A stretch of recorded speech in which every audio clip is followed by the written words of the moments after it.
सावन का महीना भगवान शिव को समर्पित है और सावन का मंगलवार माता पार्वती को। सावन के मंगलवार को मंगला गौरी की पूजा अर्चना की जाती है। मान्यताओं के अनुसार इस दिन व्रत रखने से मनोकामना जल्द पूरी हो जाती है।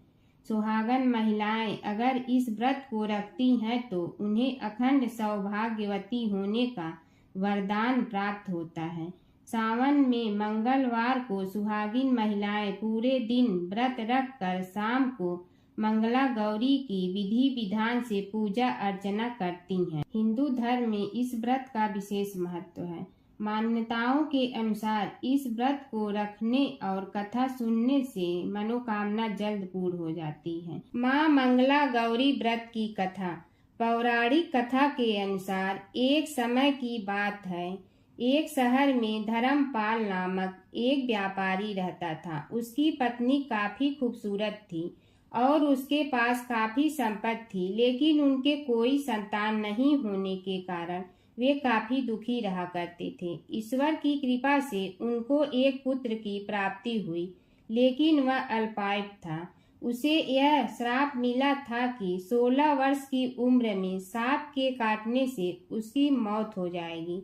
संयोग से उसकी शादी 16 वर्ष से पहले ही एक युवती से हुई जिसकी माता मंगला गौरी व्रत किया करती थी। परिणाम स्वरूप उसने अपनी पुत्री के लिए एक ऐसे सुखी जीवन का आशीर्वाद प्राप्त किया था जिसके कारण वह कभी विधवा नहीं हो सकती थी। अतः अपनी माता के इसी व्रत के प्रताप से धर्मपाल की बहू को अखंड सौभाग्य की प्राप्ति हुई। इस वजह से धर्मपाल के पुत्र ने 100 साल की लंबी आयु प्राप्त की। तभी से ही मंगला गौरी व्रत की शुरुआत मानी गई है। इस कारण से सभी नवविवाहित महिलाएं इस पूजा को करती हैं तथा गौरी व्रत का पालन करती हैं और अपने लिए एक लंबी सुखी तथा अस्थायी वैवाहिक जीवन की कामना करती हैं। जो महिला उपवास का पालन नहीं कर सकती वे भी कम से कम पूजा तो कर सकती हैं।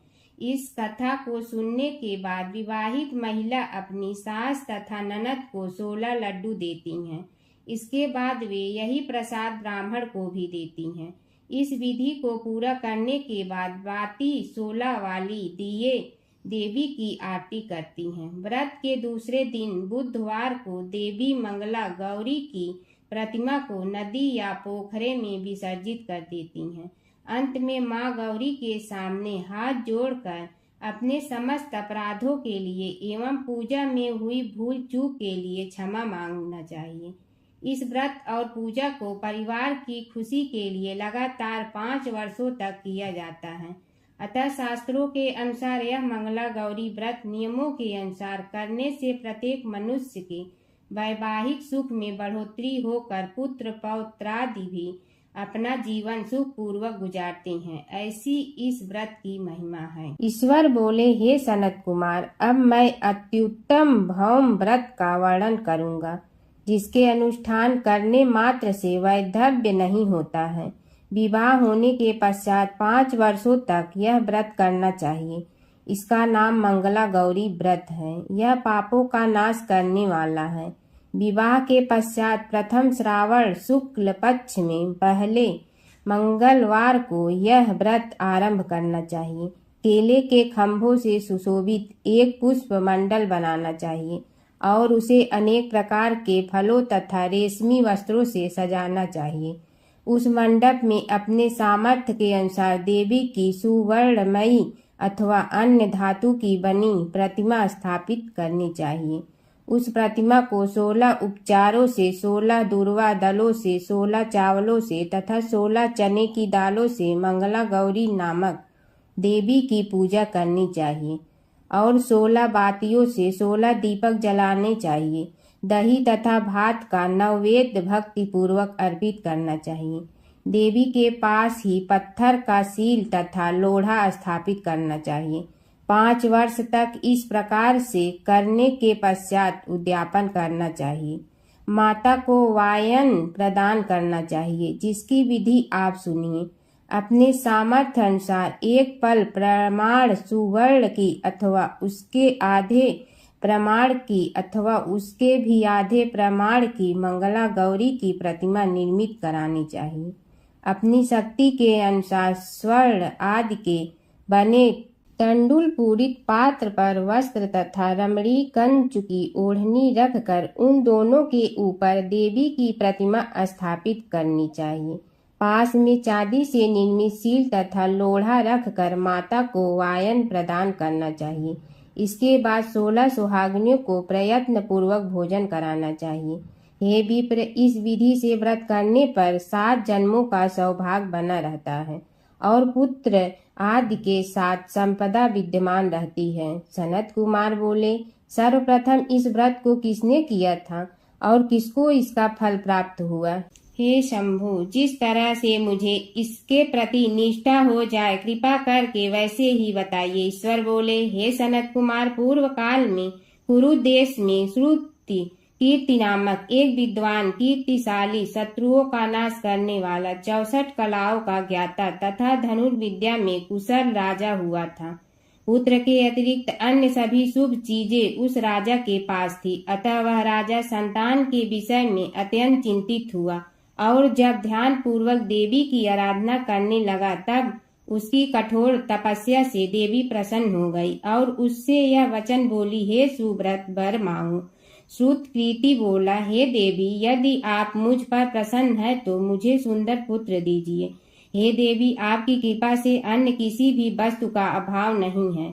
उसका यह वचन सुनकर पवित्र मुस्कान वाली देवी ने कहा, हे राजन, तुमने अत्यंत दुर्लभ वर मांगा है, फिर भी कृपा बस मैं तुम्हें अवश्य दूंगी। किंतु हे राजेंद्र सुनिए, यदि परम गुणी पुत्र चाहते हो तो वह केवल 16 वर्ष तक जीवित रहेगा और यदि रूप तथा विद्या से विहीन पुत्र चाहते हो तो दीर्घजीवी होगा। देवी का यह वचन सुनकर राजा चिंतित हो उठा और पुनः अपनी पत्नी से परामर्श करके उसने गुणवान तथा सभी शुभ लक्षणों से संपन्न 16 वर्ष की आयु वाला पुत्र मांगा। तब देवी ने भक्ति संपन्न राजा से कहा, हे नृपनंदन, मेरे मंदिर के द्वार पर आम का वृक्ष है, उसका एक फल लाकर मेरी आज्ञा से अपनी भार्या को उसे भक्षण करने हेतु प्रदान करो, जिससे वह शीघ्र ही गर्भ धारण करेगी, इसमें संदेह नहीं है। प्रसन्न होकर राजा ने वैसा ही किया और उसकी पत्नी ने गर्भ धारण किया और 10वें महीने में उसने देवतुल्य सुंदर पुत्र को जन्म दिया। तब हर्ष तथा शोक से युक्त राजा ने बालक का जात कर्म आदि संस्कार किया और शिव का स्मरण करते हुए उसका नाम चिरायु रखा। इसके बाद पुत्र के 16 वर्ष के होने पर पत्नी सहित राजा चिंतित में पड़ गए और वे विचार करने लगे कि यह पुत्र बड़े कष्ट से प्राप्त हुआ है और मैं इसकी दुखद मृत्यु अपने ही सामने कैसे देख सकूंगा। ऐसा विचार करके राजा ने पुत्र को उसके मामा के साथ काशी भेज दिया। प्रस्थान के समय राजा की पत्नी ने अपने भाई से कहा कि कार्पटिक का वेश धारण करके आप मेरे पुत्र को काशी ले जाइए।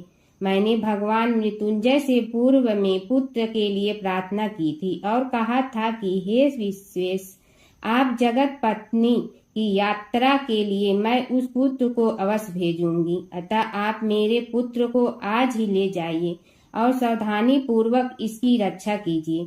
अपनी बहन की यह बात सुनकर भांजे के साथ वह चल पड़ा। कई दिनों तक चलते चलते वह आनंद नामक नगर में पहुंचा। वहां सभी प्रकार की समृद्धियों से संपन्न वीरसेन नाम वाला राजा रहता था। उस राजा की एक सर्वलक्षण संपन्न युवावस्था प्राप्त मनोहर तथा रूप लावण्यमयी मंगला गौरी नामक कन्या थी। सभी उपमानों को तुच्छ करके सौंदर्य अभिवृत्ति को प्राप्त वह कन्या किसी समय सखियों के साथ नगर के उपवन में क्रीड़ा करने के लिए गई हुई थी। उसी समय एक चिरायु तथा उसका मामा वे दोनों भी वहां पहुंच गए और उन कन्याओं को देखने की लालसा से वहीं विश्राम करने लगे।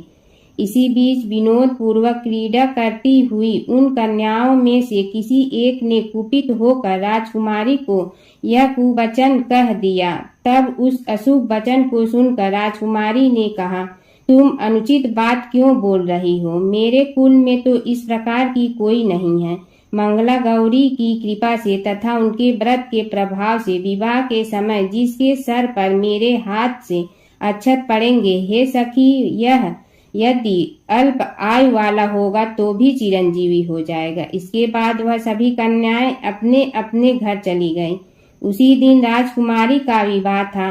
वह देश के दृढ़ धर्मा नामक राजा के सुकेतु नाम वाले पुत्र के साथ उसका विवाह निश्चित किया गया था। वह सुकेतु विद्याहीन, कुरूप तथा बहरा था। तब सुकेतु के साथ आए हुए उन लोगों ने विचार किया कि इस समय कोई दूसरा श्रेष्ठ वर ले जाना चाहिए और विवाह संपन्न हो जाने के बाद वहां सुकेतु पहुंच जाए।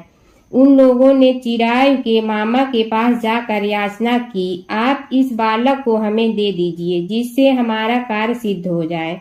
इस पृथ्वी पर परोपकार के समान दूसरा कोई धर्म नहीं है। उनकी बात सुनकर चिरायु का मामा मन ही मन बहुत प्रसन्न हुआ, क्योंकि इसने उपवन में पहले ही कन्या मंगला गौरी की बात सुन ली थी।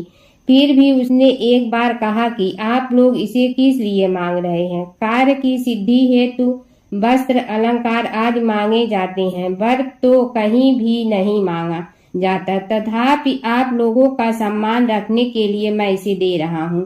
इसके बाद चिरायु को वहां ले जाकर उन लोगों ने विवाह संपन्न करा। सप्तपदी आदि के हो जाने पर रात्रि में शिव पार्वती की प्रतिमा के समक्ष उस चिरायु ने हर्ष युक्त होकर मंगला गौरी के साथ शयन किया।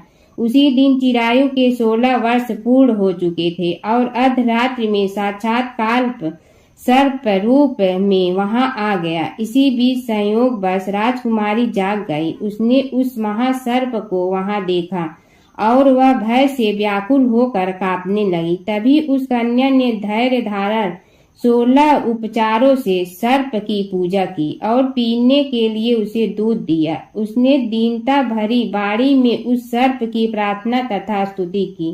मंगला गौरी प्रार्थना करने लगी कि मैं उत्तम व्रत को करूंगी जिससे मेरी पति जीवित रहे। ये जिस तरह से चिरकाल तक जीवित रहे, आप वैसा कीजिए। इतने में सर्प वहां स्थित एक कमंडल में प्रवेश कर गया और उस मंगला गौरी ने अपनी कंचुकी से उस कमंडल का मुंह बांध लिया।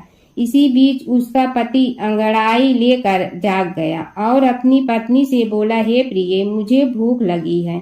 तब वह अपनी माता के पास जाकर खीर, लड्डू आदि ले आई और उसके द्वारा दिए भोज्य पदार्थ को उसने प्रसन्न मन होकर खाया। भोजन के पश्चात हाथ धोते समय उसके हाथ से अंगूठी गिर पड़ी। तांबुल खाकर वह पुनः सो गया। इसके बाद मंगला गौरी कमंडल को फेंकने के लिए जाने लगी। विधि की कैसी गति है कि उस कमंडल में से बाहर की ओर जगमग करती हुई हार कांति को देखकर वह आश्चर्यचकित हो गई। घट में स्थित उस हार को उसने अपने कंठ में धारण कर लिया। इसके बाद कुछ रात शेष रहते ही चिरायु का मामा आकर उसे ले गया। इसके बाद वर पक्ष के लोग सुकेतु को वहां ले आए। उसे देख मंगला गौरी ने कहा कि यह मेरा पति नहीं है। तब उन सभी ने उससे कहा, हे शुभे, तुम यह क्या बोल रही हो? यहाँ तुम्हारा कोई परिचायक हो तो उसे हम लोगों को बताओ। मंगला गौरी बोली, जिसने रात्रि में 9 रत्नों से बानी अंगूठी दी है, उसकी अंगुली में इसे डालकर परिचायक निशानी देख लें। मेरे पति ने रात्रि में मुझे जो हार दिया था उसके रत्नों का समुदाय कैसा है, इस बात को यह बताएं। यह तो कोई अन्य ही है। इसके अतिरिक्त रात्रि में आम सींचते समय उनका पैर कुसुम से लिप्त हो गया। वह मेरी जांघ पर अब भी विद्यमान है। उसे आप लोग शीघ्र देख लें। साथ ही रात में परस्पर भाषण तथा भोजन आदि जो कुछ किया गया था उसे भी यह बता दे, तब यह निश्चय ही मेरा पति है।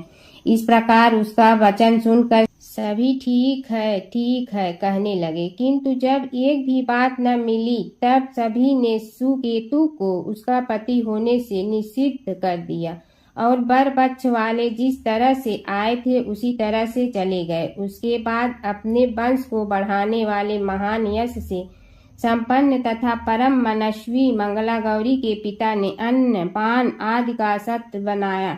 उन्होंने वर पक्ष का वृतांत कानों कान सुन लिया कि स्वरूप से कुरूप होने के कारण लोगों के द्वारा किसी अन्य को वर के रूप में आदर पूर्वक लाया गया था।